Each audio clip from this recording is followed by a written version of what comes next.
درود به همتون. امیدوارم که حالتون عالی عالی باشه. عزیزای دل، نیت کنید برای انرژی خانی هفته پیش رو از این جمعه تا جمعه آینده که انشالله بهترین اتفاقات براتون بیفته و اون چیزی که دلتون میخواد برسید. خب این کارت چون خودش افتاد رساله داره برای من در حال حاضر دارم میبینم ناراحتی و دلشکستگی و حتی یک دوری و کاتی که براتون اتفاق افتاده و شما رو خیلی ناراحت کرده.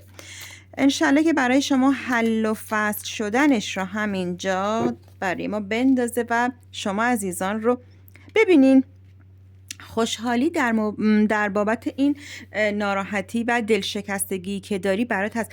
الان بلا تکلیفی، نمیدونی باید چی کار کنی، نمیدونی دیگه رابطت کات شده، تموم شده، یا اینکه برگشت داره این شخص. انگار یه مدت طولانی هم این کاتی برات به وجود اومده. من دارم به شما عزیزان میگم دلشکستگی و بلا تکلیفی که سر موضوع احساسی داری برات تموم میشه. این شخص دوباره به زندگی شما برمیگرده. خبر خوب احساسی به دستت میرسه. آقایی که متولد تیر، آبان یا اسفند باشه از شما یک حمایت احساسی رو داره. اگر رابطت سرد شده، من میبینم بهتر شدن رابطه برای شما عزیزان باشه.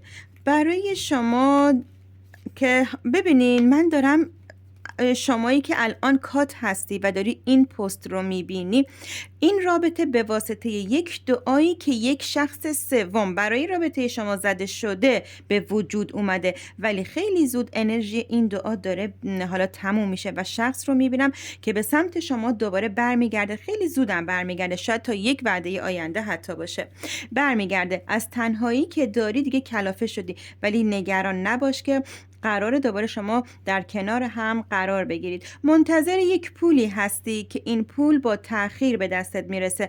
اگر کار قانونی دادگاهی داری به سرانجام خواهد رسید. من برای شما معجزه‌ای میبینم که انشالله اتفاق میفته و از این ناراحتی و بلا تکلیفی تو رو بیرون بیاره. ببینید عزیزان، هفته پیش رو برای شما عزیزایی که کات هستید سراسر عشق و خبرهای عالیه. حتی من دیداری هم میبینم که بخواد بینتون صورت بگیره. شخصی که رفته از زندگی شما دوباره به زندگی شما برمیگرده. اصلا نگران نباشید. یک چکاپ پزشکی شما دارید میرید، چیز خاصی هم نیست، یه هزینه، یه چکاپیه میرید و انجامش بدید که انشالله براتون خیره. یک امضای سند عالی رو شما دارید و یک جابجایی پولی رو شما دارید که براتون همراه با خوشحالی رقم میخوره. استرست زیاد سر مسائل کاری و مالی، ولی برات تموم میشه. ببینید عزیزان، شما یک پولی قراره به دستتون برسه که یک تغییرات خیلی خوب توی زندگی براتون رقم بزنه.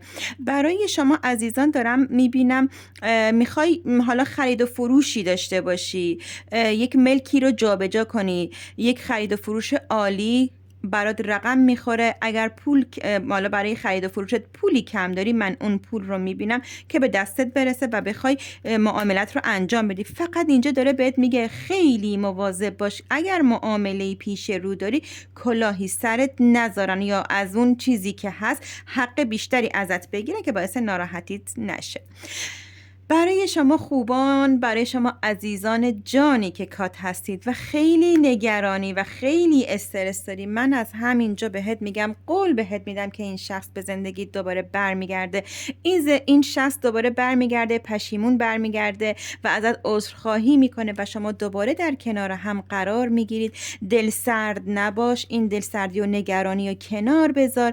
ببینین این حال بعدتون رو، این حال بدی که دارید باعث انرژی منفی به خودتون میشه. حالتون رو خوب نگه دارید. این شخص برمیگرده، در کنارتونه، شما دوباره با هم دیدار دارید. ببینید من به مراد رسیدن در مورد هر نیتی که شما عزیزان داشتید، در مورد هر چیزی که توی دلت، مالی، احساسی، کاری، هر چیزی که هست، هر چیزی که توی دلت، من برای شما عزیزانی که این ویدیو رو دارین میبینید به مراد رسیدن به خواسته دل رسیدن رو دارم میبینم. انشالله که هفته پیش رو براتون هفته سراسر عشق و خوشحالی و سلامتی باشه و به اون چیزی که دلت میخواد برسی. انشالله بیای زیر همین پست بر من کامنت بذاری که شخص رفته برگشت، کارم درست شد، پول به دستم رسید و من خوشحال میشم که شما عزیزان خوشحال باشید و به خواسته های دلتون برسید. روز و روزگار بر شما عزیزان خوش، به امید دیدار دوباره.